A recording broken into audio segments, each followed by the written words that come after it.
Hi guys, it is Dom here from Soundsphere. I just had the wonderful opportunity, or rather recently I had the wonderful opportunity to chat to Mathew Pritchard, of course, of Dirty Sanchez. He's a professional skateboarder, he's an athlete, he's a chef, he's a vegan chef, changing the way people think about food and changing the way people think about mental health as well through his work. We go into detail about his new book, new supplements, and his history, his career, how he got from skateboarding to TV, how he became a chef, and everything besides that. This is in depth. It's really, really cool. I'm really, really proud of this. Thank you to Mathew for his time and the people that helped us arrange this one. It's a big one for us. So thank you so, so much to everybody involved in this. And thank you to you guys for watching. It was great to have an in-depth chat with Mathew, of course, a great figure in television over the last sort of 10, 20 years in pop culture. So for those fans of Dirty Sanchez, for those fans of Mathew, I hope you enjoy this, and thanks for watching. We'll see you soon.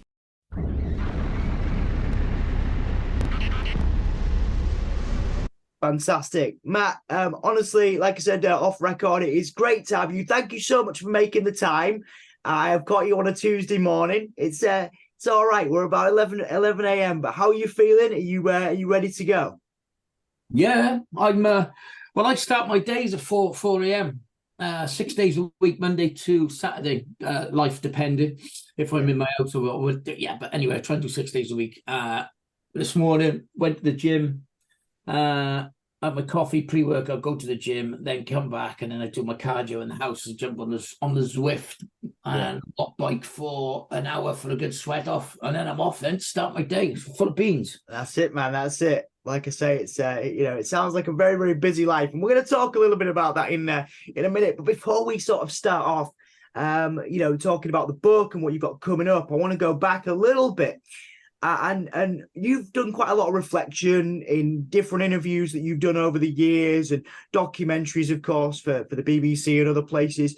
So I kind of wanted to ask you what you've learned about yourself through, obviously, skateboarding, Dirty Sanchez, of course, the cooking work you do, obviously your fitness journey, which is well documented as well.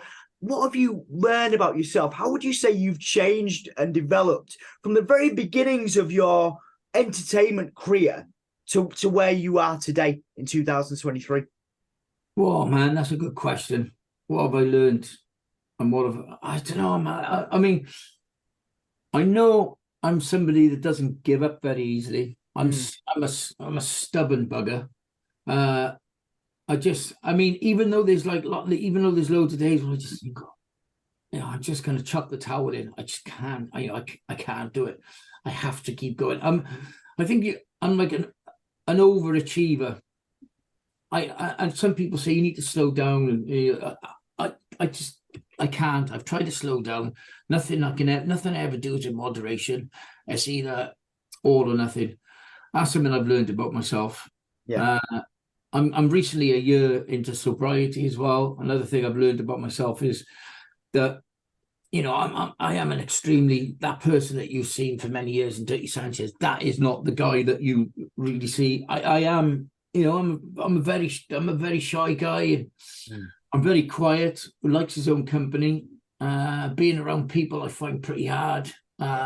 There's all that kind of stuff. But after, and I know that through my year of sobriety, I knew that I was using alcohol to mask all these kind of problems. So it's something I'm still on the journey of trying to get used to being that person that doesn't need alcohol to be in a social situation. So it's something I'm learning on a daily, to try and, once you get rid of one, you have to deal with the next onslaught of SHIT, and slowly but surely that's what I'm working on. So that's what I've learned about myself.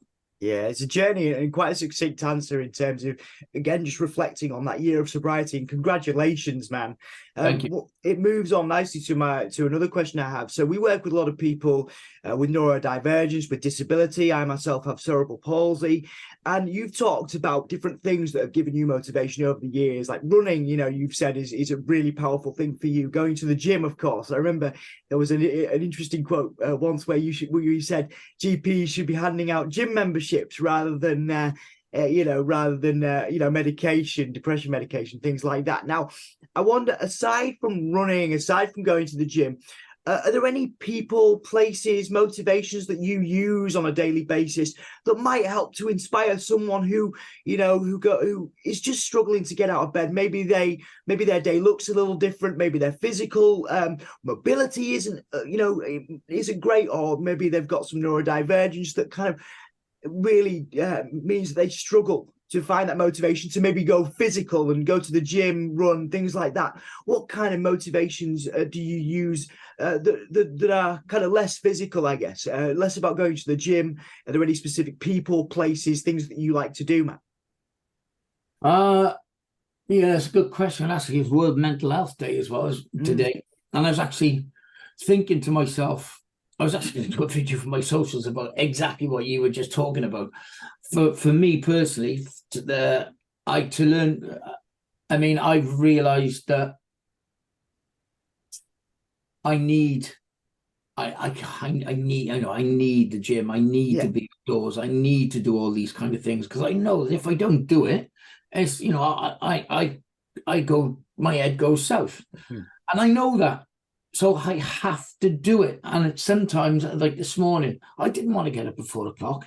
It's like some days I get up before, or when the alarm goes off, and I'm full of beans. And I'm like, yeah, I can't. I'm looking forward to the day. But something like this morning, I didn't want to get up at 4. And I'm there, like most people will know, you never want to get out of bed. It's a comfortable place. It's warm. You've just got to have a word to yourself. And that's exactly what I did this morning. And just say, look, get out of bed. You know that as soon as you get out, you're going to be fine. And I was, I'm stoked now. I'm sat here talking to you. I'm happy I did that. But for somebody who, I can't really speak about people with problems because I'm not experienced in it. I don't know what, everyone's different, I guess, isn't they? But I think the best thing for you to do is just be outside. Don't watch the TV all the time because the TV is full of absolute rubbish these days.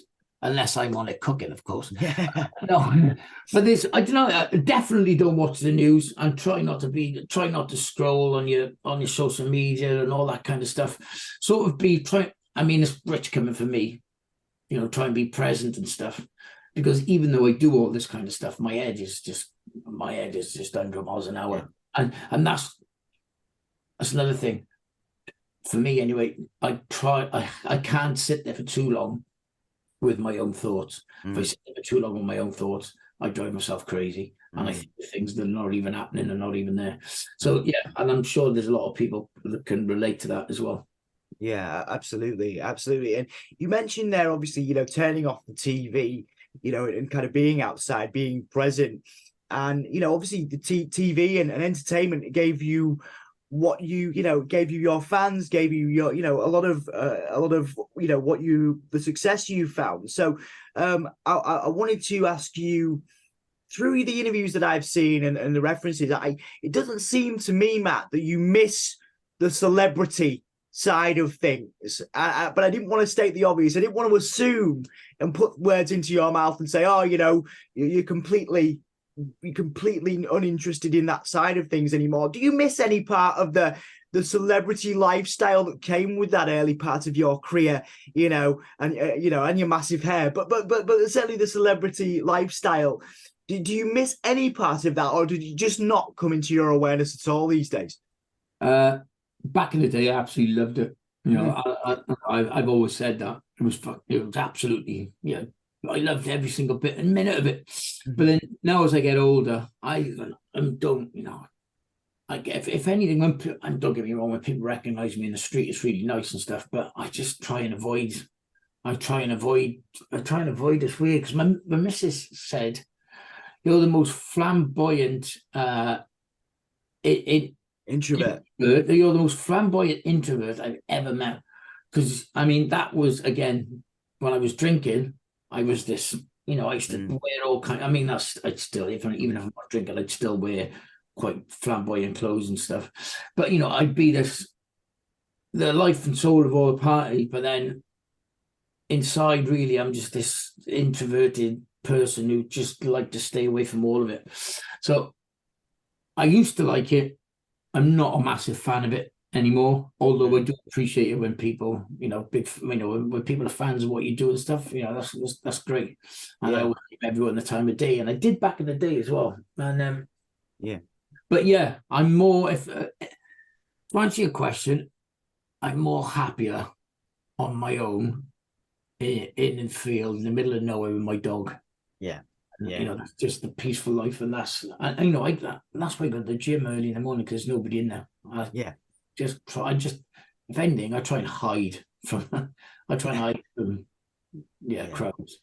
Yeah, absolutely, and I understand that as well. Again, you could sort of see, when you do speak, you're very reflective about that time. But from that question, Matt, something I thought about asking you was about your definition of success and how that's changed, because you've experienced television success, movie success, traveling around the world, but you're also now a very successful, TV chef, and you have your books, and it's very different styles of success, I imagine, So how is your definition of success as a person and as a performer? Because I would label you as a performer. How has that changed and developed over time, would you say? Success. I don't know what is success. Yeah. You know what I mean? I just do stuff that I enjoy doing. And I think when you do something you enjoy doing, success comes with it, I guess. But it's, I just 10 years ago, if somebody said I was going to be a TV chef, they would have laughed. I would have laughed in their face. They would have laughed as well. But it's you can always you can do whatever you want.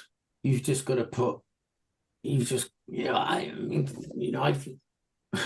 was a professional skateboarder, and then I did the Sanchez thing. Then the Sanchez thing finished. Then I opened a business, tattoo and barbershop business. And then I did the Dirty Vegan thing. I did endurance events and all that kind of stuff. And then now I'm about to go into another industry, which is the supplement industry. I know the Dirty Vegan thing isn't dead yet. That's the new book, as you can see behind me. That's launching December the 7th. So there's a lot of things going on. Don't get me wrong. I mean, to some people that's success, or I don't know. It ain't easy. Everyone thinks I'm a multi-millionaire, but the reality is that I'm not. Yes, I have been there, but I spent it all and having a good time. But that was another life lesson. It's just, I don't know. Success is weird. Some people look at success different. Some people look at success because you've got a Lamborghini. Yeah. Or a massive house. But they're the kind of thing I'd still live to have a Lamborghini, don't get me wrong. And they're the kind of things I used to look to have when I was younger. But now that I'm older, success to me is, as long as I can pay my bills and I can spend time with my fiance and my dog doing nice things, which doesn't necessarily cost money, that's success to me. Yeah, absolutely. And I think that's quite a refreshing take on it. As an extension of the success question, I talked to a lot of musicians about this, and it might be a bit of a dirty word to you, Matt. I don't know how you feel about it, but the idea of legacy. Now, you obviously are associated globally with Sanchez, but you also have obviously your background as a skateboarder, and you have your chef work, and you're about to go into the supplement world, which we'll talk about. What would you like your legacy to be? And do you really... Do you have any affinity with that? Where do you think day in, day out, what is my legacy, and as a performer, as a person, or does that not really, again, come into your brain space? I'm not that big-headed enough to think. To think about my legacy, I don't really give two fucks, to be honest with you. Yeah. I mean, that's up to other people to tell me what my legacy is. I don't. I just do me. I do what I can.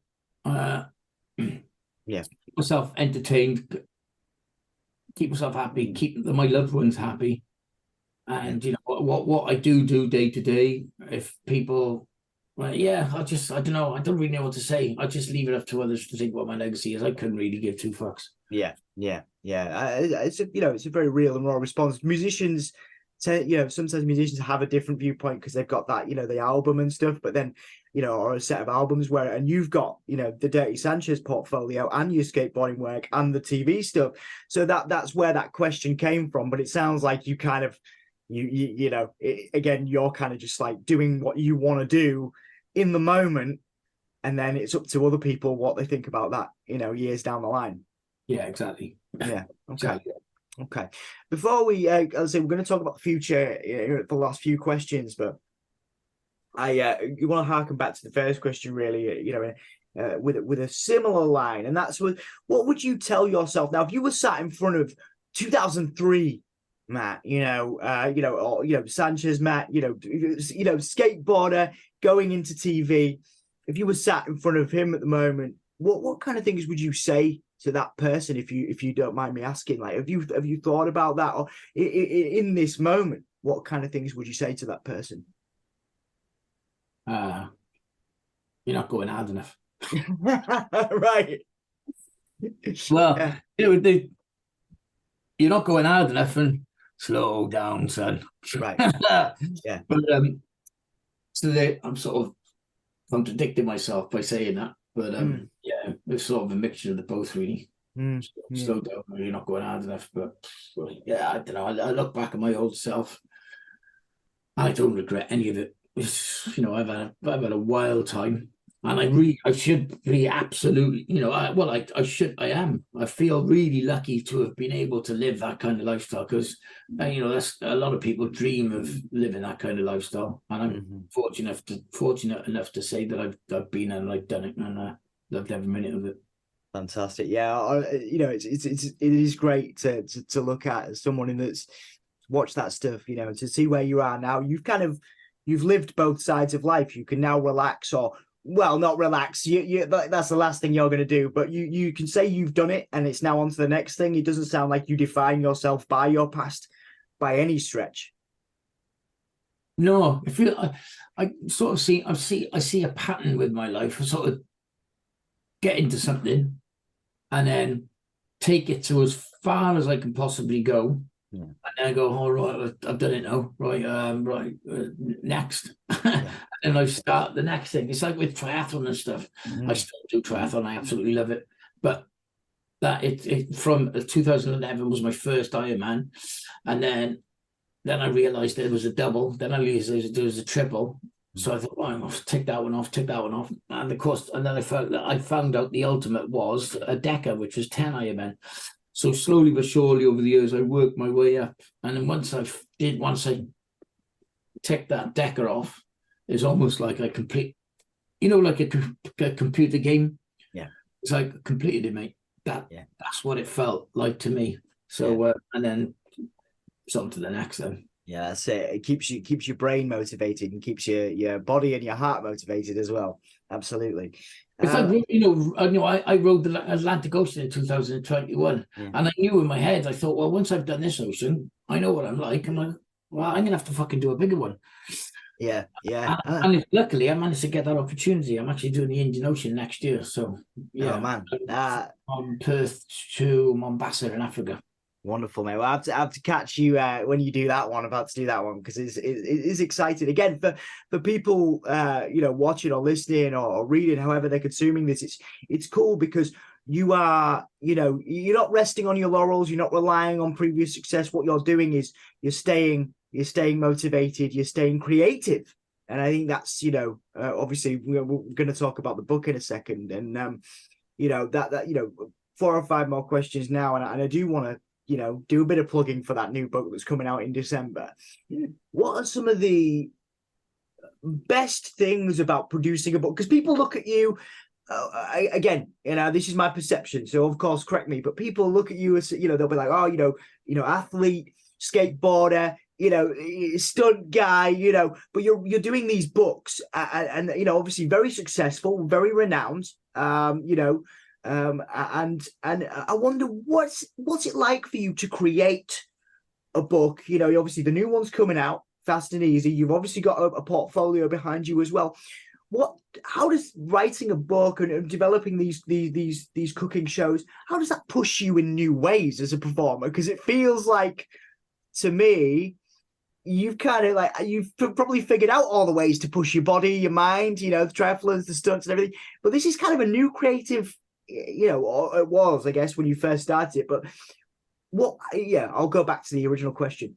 In what ways does producing these books push you in new ways as a performer? I find it challenging because I'm not the best chef in the world. Gosh, you know what I mean? I'm not no Michelin star bloody. I went to college when I left school. I studied catering for 2 years. Obviously, I didn't do it all my life, and then I just came back into it when I went vegan in 2015. So I'm still learning, and I enjoy cooking. I enjoy cooking in the house. I find it very therapeutic. I did the YouTube channel, Pritchard's Proper Vegan Cooking, and then BBC then picked it up, and I did the Dirty Vegan. I find it challenging because it doesn't come natural to me. So I have to try and learn about it myself and put the hours in and stuff. But also, again, when people call me up to go and do cooking demos and stuff, like I said, I'm quite a shy person. Like when I used to do the live shows in Dirty Sanchez, I'd be loaded, I'd get on stage, it'd be not a problem. But once I know what I'm doing, now that I'm sober and I get on stage to do cooking demos, I did 4 this summer. And it's hard because I'm so nervous and sharp knife in my hand, and nerves and sharp knife. Yeah. They go very well. But as soon as I get into it, I'm fine. I'm like, yeah, I'm off, I'm going. So it's good. But doing books, the first 2 books were done with, I did it with another chef called Bob from Riverford, Organic Fruit and Veg. So I did some recipes, and he did some recipes as well. Amalgamated a book for Dirty Vegan 2, Dirty Vegan 1 and Dirty Vegan 2. This book, however, was done completely all by myself. And I started doing it in October last year. And that is when I was on a downward spiral. I'd lost the plot. I had a breakdown, and it was all brought on by too much the party, let's just say the party lifestyle, which, again, cut a long story short, I eased off that quite a bit, and then lockdown came, and I think a lot of people will understand where I'm coming from here. I think a lot of people's bad habits came back in at lockdown through boredom and stuff, but slowly but surely it was just building, and in October, bang, I just lost the plot, and I just could not stop crying and blah, blah, blah. And then that's when I stopped, and it's October the 6th, I stopped, and then I had to do the book. I went to Octopus Publishing to go and do the Right, we need this, and I was a shell of a man. And luckily, I had that book to concentrate on, and I spent it was good for like 14 hours a day in the kitchen, and going back and forth to Tesco's to get recipe bits that I'd forgotten, and I'm writing books, and sometimes the recipe wouldn't work, and I'd have to start again. And so it was really long days in the kitchen, but slowly but surely, we got there, put the book together. It's there behind me, and I'm really stoked. I'm looking forward to it coming out December the 7th.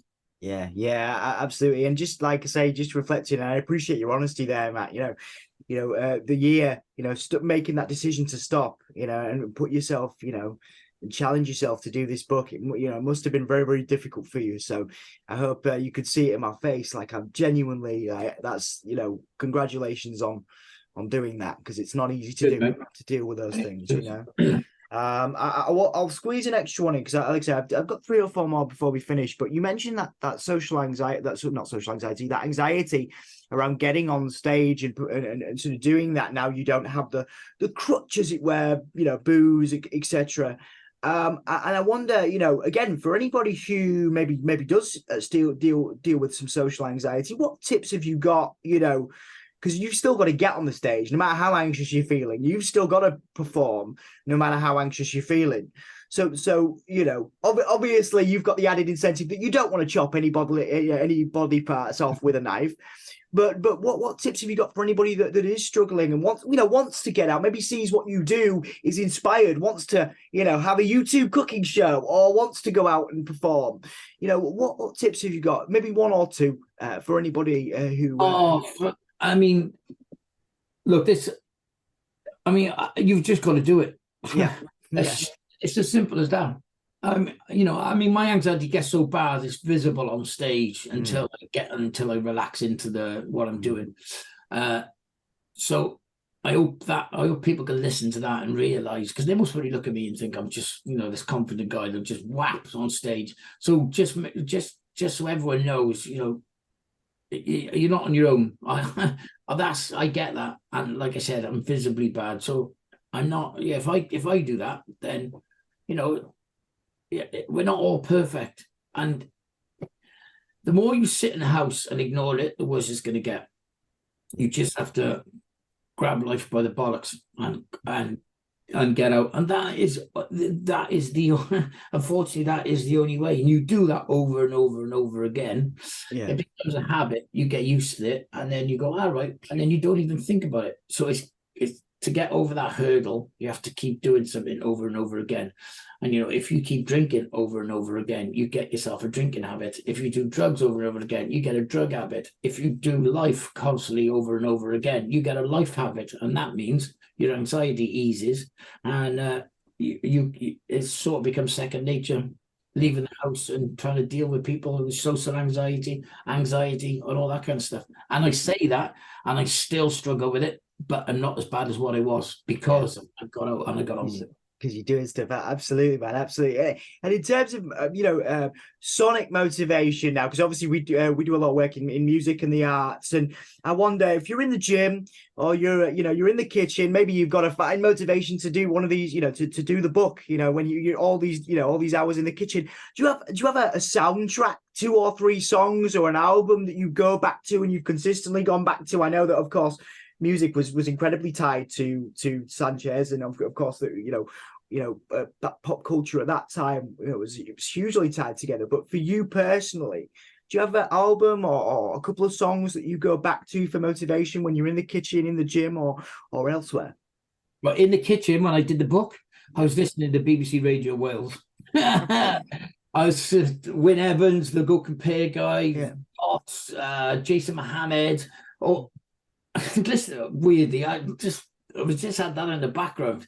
But when I'm in the gym, it's a mixture of heavy metal, Slayer, Sabbath, AC/DC, and I've just been listening to quite mellow stuff recently as well. I've been listening to Miley Cyrus, just all that kind of stuff. So it's a mixture. I'm into lots of stuff. Yeah, that's cool, man. That's cool. Have you got like a favorite live experience, like a live band experience? I know you've traveled the world and probably you've seen many things in your time. Have you got a favorite live band that you've seen? There's AC/DC in Birmingham. Yeah, that was something else. But then I've been a massive Queen fan for years. I was in the fan club when I was a teenager. So I know it wasn't Freddie Mercury, but to go and see them in Birmingham as well, just see him come on stage, I was like, wow, this is the closest I was going to get to Queen, and it was just amazing. Yeah, Adam Lambert, what a performer! Absolutely, absolutely. All right, well, as we wind up now, Matt, we're gonna talk about the supplement, SWYD coming out. Obviously, we'll plug that.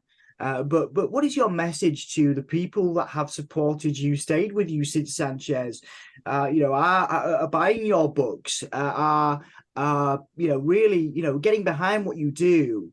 and will continue to do so. And of course, new people, engage with you all the time, see what you've done and support you, whether that's skateboarding, cooking, Sanchez. What is your message to your supporters and people that are just starting to find out about your work? Well, it's just simple, really. Thank you very much. Thank you for following my journey, and investing in whatever I do and supporting me by buying the DVDs back in the day or buying the books and now buying the subs and all that kind of stuff. It's just, it's just simple thank you. And for those who are just joining in on the ride, then happy days, man. Enjoy it. Absolutely. We only just started. We started years ago, but we're going to keep trucking. Yeah, absolutely. Until I get the day that I say I'm leaving it all behind is the day me, my missus and my dog sod off to Spain. And then you most probably won't really hear much of me then because I'll be living a peaceful life in the middle of nowhere. That sounds delightful, Matt. It really, really does. Talking about keeping on trucking, obviously you talk about the endurance and the supplements and things like that. Your journey now is, you've got a new powder coming out as well. Tell me about your journey into that industry and how that's happened.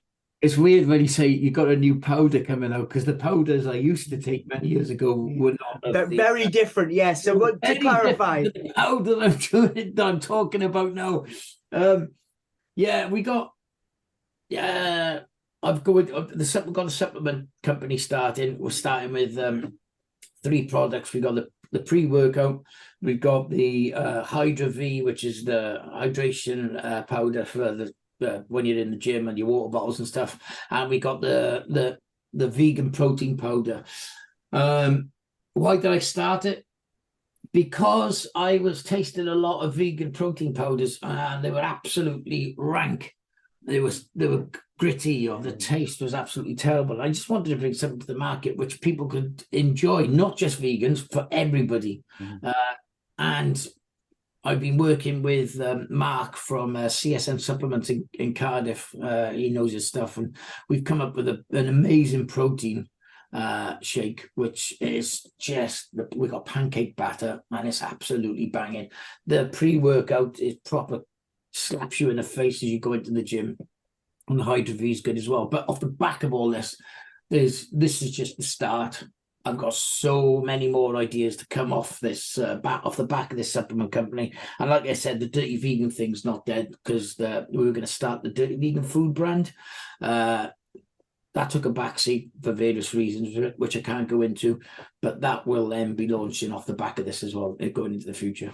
Oh man, it's exciting. There's so much stuff to talk about in the future as well. So I look forward to doing this again with you soon, Matt. I'm going to give the floor to you to finish up. It's where we check I've done my job properly, really. Is there anything that I've missed that you want to plug before we finish, or anything you'd like to add? No, you've done your job properly. Absolutely banging. Thank you, mate. Thanks for your time, man. Brilliant. Enjoyed it. I appreciate you. Thank you so much for your time, mate.